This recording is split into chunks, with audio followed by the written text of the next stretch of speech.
નમસ્કાર મિત્રો, education with Jignesh ચેનલમાં તમારું સ્વાગત છે. મિત્રો, વિદ્યા સહાયક ભરતી ટેટ 1 હજુ સંપૂર્ણ પૂરી નથી થઈ. કારણ બધાને ખબર જ છે કે અમુક લોકોને હજુ ઓર્ડર મળ્યા નથી, વેઇટિંગ રાઉન્ડ પણ બાકી છે. તો ઘણા બધા મિત્રોના મેસેજ ને બધું આવતું હોય છે કે સાહેબ કંઈ અપડેટ આપો વેઇટિંગ બાબતમાં, કેટેગરીના ઓર્ડર બાબતમાં. તો એ બાબતની સ્પષ્ટતા કચ્છ સ્પેશિયલ ભરતી બાબત 6 થી 8 જિલ્લા પસંદગી બાબત 3-4 મુદ્દા લઈને આ વિડીયો લઈને હું આવ્યો છું.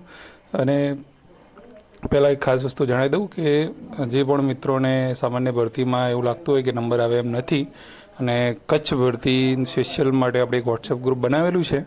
એની લિંક જે છે આ વિડીયોના કોમેન્ટ બોક્સમાં હું પિન કરી દઉં છું, અથવા તો ડિસ્ક્રિપ્શનમાં જોઈ લેજો. એમાંથી કોઈ જગ્યાએ તમને મળી જશે, તો ત્યાં તમે વોટ્સએપ ગ્રુપમાં જોડાઈ જજો. કચ્છ સ્પેશિયલ ભરતીની એની અંદર જે અપડેટ છે છેક સુધી આપણે એની અંદર આપવાનો તમને પ્રયત્ન કરીશું.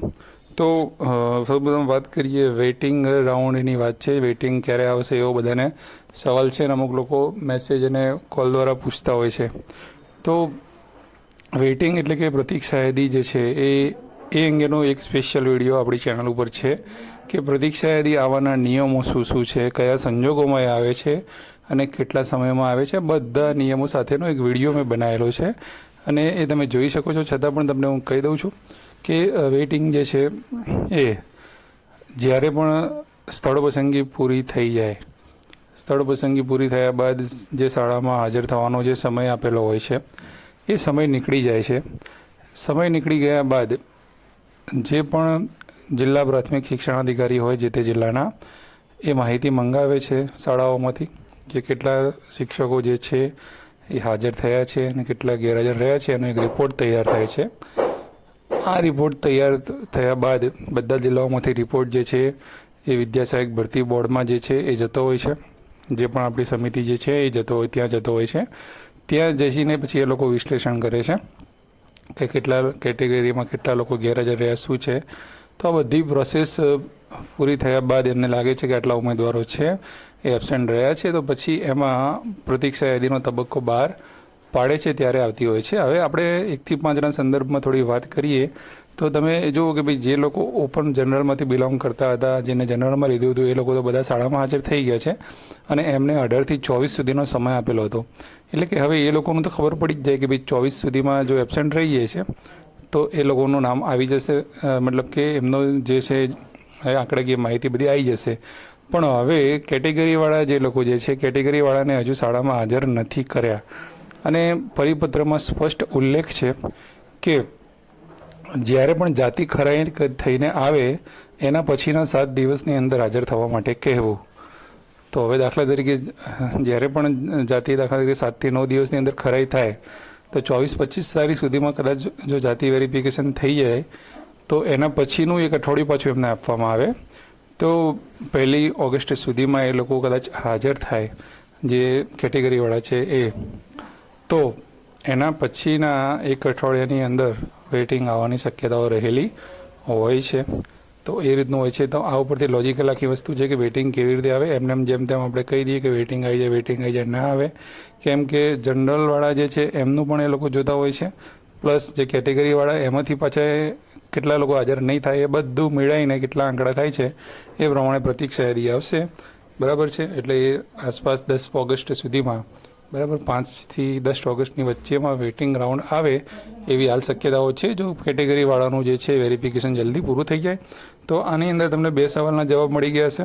એક તો વેઇટિંગ બાબતમાં, અને બીજો કે કેટેગરીવાળાને ઓર્ડર ક્યારે મળશે. તો કેટેગરીવાળાનું જે પણ જાતિ વેરિફિકેશન રહ્યું એ અલગ અલગ જગ્યાએ અલગ અલગ રીતે થતું હોય છે કે 7 થી 9 દિવસનો સમય લાગતો હોય છે. જેવી રીતે અન્ય મધ્યમવાળાને પણ એટલો સમય જે છે એમને 10 જુલાઈનું હતું, અત્યારે લગભગ 18-20 તારીખ હવે લોકોના વેરિફિકેશન જે છે થવા લાગ્યા છે. એટલે કદાચ 7 થી 9 મેક્સિમમ 10 દિવસ પણ લાગી શકે છે.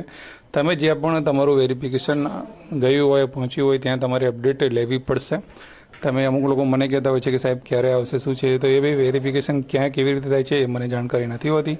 તો તમારી જે પણ સમાજ કલ્યાણની જે પણ શાખા જે હોય છે, જે અનુસૂચિત જાતિવાળા હોય તો અનુસૂચિત જાતિ આયોગમાં કે જે બી જ્યાં જતું હોય ત્યાં આગળ ત્યાંથી તમારે અપડેટ એ જે છે એ મેળવવાની રહેશે. તો 2 પ્રશ્નોના જવાબ જે છે એ આની અંદર સમાઈ ગયા છે, એટલે કે જવાબ તમને મળી ગયા હશે. પછી વાત કરીએ હવે કચ્છ સ્પેશિયલ ભરતી. ઘણા મિત્રો એવું કહે છે કે સાહેબ કચ્છની ભરતી ક્યારે આવશે, અમે કચ્છની રાહ જોઈને બેઠા છીએ. તો તમારી જે છે એ અધિરાઈ જે છે એને હું સમજી શકું છું કે ઘણો બધો સમય થઈ ગયો છે. સરકારે જેવી રીતે શરૂઆત કરી હતી કચ્છ ભરતીના ફોર્મ ભરવાની ફટાફટ જાહેરાત આપી દીધી હતી, તો એ પ્રમાણે આગળ કોઈ પ્રક્રિયા નથી થઈ શકતી, નથી PML આપ્યું, કશું નથી આપ્યું. તો કચ્છ સ્પેશિયલ ભરતી જે રહી એની જાણકારી આપણે મેળવવાનો પ્રયત્ન કર્યો હતો કે એનું PML ક્યારે આવી શકે છે. તો હવે 6 થી 8ની જિલ્લા પસંદગી જાહેર થઈ ગઈ છે. તો સ્વાભાવિક છે કે હવે આની વચ્ચે કોઈ કચ્છ સ્પેશિયલનું કશું આવશે નહીં. પણ આ જેવું જિલ્લા પસંદગી પૂરી થશે એટલે દાખલા તરીકે 15 ઓગસ્ટ સુધીમાં 6 થી 8નું પૂરું થઈ જાય તો હવે 15 ઓગસ્ટ પછી કચ્છની જે છે અપડેટ આવવાની શરૂ થઈ જશે.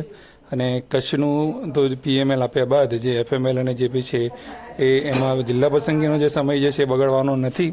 તો તમે બધા સમજી શકો છો કે એ જે છે કેટલું ઝડપી થઈ શકે છે. પછી કચ્છ ભરતીની અંદર જે 90નો ક્રાઇટેરિયા અથવા તો ઉંમરનો ક્રાઇટેરિયા દૂર કરવાનો જે પણ ઉમેદવારોની રજૂઆત છે એ અત્યારે થઈ રહી છે. તો એ હાલમાં એ ચેન્જ થશે કે કેમ એ કહેવું તો થોડું મુશ્કેલ છે. પણ જે પણ મિત્રો આમાં રજૂઆતો કરી રહ્યા છે એ મિત્રો તમારી રજૂઆતો ચાલુ રાખજો, કેમ કે સરકાર છે એ સરકારના હાથમાં જ બધું હોય છે, એ ગમે ત્યારે જે છે એ બદલી શકે છે. તો આ છે કે કચ્છ સ્પેશિયલની બાબતમાં. અને આપણે અગાઉ પણ વાત કરી તો ફરીથી તમને કચ્છ સ્પેશિયલ બાબતનું જે વોટ્સઅપ ગ્રુપ છે એની લિંક જે છે આપણા કોમેન્ટ બોક્સમાં તમને મળી જવાની છે. તમે જોડેલા છો, જે બી અપડેટ હશે એની અંદર આપણે નાખીશું. કચ્છ ભરતીની અંદર મેરિટ કેવી રીતનું રહેશે એની પણ વાત જે છે એ આ 6 થી 8ની ભરતી પૂરી થશે પછી જ ખ્યાલ આવશે. કચ્છ ભરતીમાં SC અને OBCનું મેરિટ કેવું રહેશે એના પણ વિડીયો આપણે આપણી ચેનલ પર બનાવેલા છે, એ પણ તમે જોઈ શકો છો. એના પરથી તમને અંદાજ આવી શકે છે. હવે આપણે વાત કરીએ 6 થી 8 જિલ્લા પસંદગી બાબતમાં. તો 6 થી 8 જિલ્લા પસંદગીમાં ઘણા બધા મિત્રો એવા છે જે 9 થી 12માં લાગ્યા છે અને અમુક 1 થી 5માં પણ લાગી ગયા હશે. તો જે પણ મિત્રો લાગી ગયા છે એમને બધાને બધા ઉમેદવારો વતી એવી વિનંતી છે કે તમે રિપીટ ના થતા 1 થી 5માં અમુક વસ્તુ જોઈ કે જો ચાલુ સરકારી નોકરીવાળા શિક્ષક સિવાયની પણ ચાલુ નોકરીવાળા લોકોએ જિલ્લા પસંદગી કર્યા પછી હાજર નહોતા થયા અને સીટ બ્લોક કરી નાખી. તો એ ઘણું બધું સમય અને બધાનું બગડે, ઉમેદવારનું પણ બગડે, વિદ્યાર્થીઓનું બગડે, અને બધું બગડે છે. તો તમે હાજર ના થવાના હોય તો પ્લીઝ જિલ્લો પસંદગી ના કરતા. તો તમારાથી બીજા કોઈ એક ઉમેદવારનું જે છે એ સારું થશે, કારણ કે તમારી જોડે તો સરકારી નોકરી છે જ, પણ એ જ વસ્તુ બીજા માટે એક સપના સમાન છે. હા, કારણ કે જેની પાસે નોકરી નથી એને જે નોકરીનું મહત્ત્વ સમજાતું હોય છે હાલના તબક્કે કે કેટલો સ્ટ્રગલ થતો હોય છે. તો આ તમામ જે જાણકારી જે છે એ હું તમને એના માટે આપી દીધી છે કે હવે પણ 6 થી 8ની જે કંઈ પણ અપડેટ આવશે એના માટે મેં તમને અગાઉ જેમ વાત કરી હતી એમ જિલ્લા પસંદગીમાં તમામ દિવસોની અપડેટ જે છે આપણે આપતા રહીશું. કેટેગરી વાઇઝ કેટલી જગ્યાઓ ભરાઈ, બરાબર, એ બધું માહિતી તમને મળતી રહેશે. તો આપણી ચેનલ સાથે જોડાયેલા રહેજો. જેને સબસ્ક્રાઈબ ના કરી હોય કરી લેજો. વિડીયો સારો લાગ્યો તો લાઇક જરૂરથી કરજો, શેર જરૂરથી કરજો. નવા વિડીયોમાં ફરીથી મળીશું. જય હિન્દ, જય ભારત. Thank you.